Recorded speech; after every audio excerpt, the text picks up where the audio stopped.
అందరికీ నమస్కారం. ప్రతి ఒక్కరి జీవితంలో మన పిల్లలు ఇంపార్టెంట్. మన పిల్లలకు చదువులు కానీ ఆరోగ్యాన్ని, పిల్లలు పుట్టేవాళ్ళు మంచి ఆరోగ్యంతో పుట్టాలన్నా, లేకుంటే నడి సముద్రంలో మునిగినా మనం ఎట్లా తేలాలా అని కొందరు ఆలోచిస్తుంటారు. అలాంటి వాళ్ళకు మేము ఎన్నో ఏళ్ళ నుంచి ఈ విధంగా నేను అభిషేకం చేసుకుంటూ ఉంటాను. దక్షిణామూర్తి శ్లోకము, శివతాండవ శ్లోకంతో ఎప్పుడు అభిషేకం చేస్తూనే ఉంటాను మా ఇంట్లో.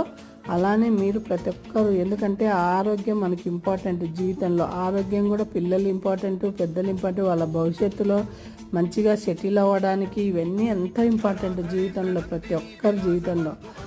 అది ఈ దక్షిణామూర్తి శ్లోకము, అలానే శుక్రాచార్యుడు అష్టోత్తరాలు, అంధకాసురుడి అష్టోత్తరాలు. శుక్రాచార్యుడు శివుని కడుపులో, స్వామి కడుపులో నుంచి చెప్పినాడు. ఆ అష్టోత్తరాలు చదువుకొని నమస్కారం పెట్టుకుంటే మీకు ఎన్నో జన్మల పుణ్యఫలం ఉంటేనే అవి చదువుతారు.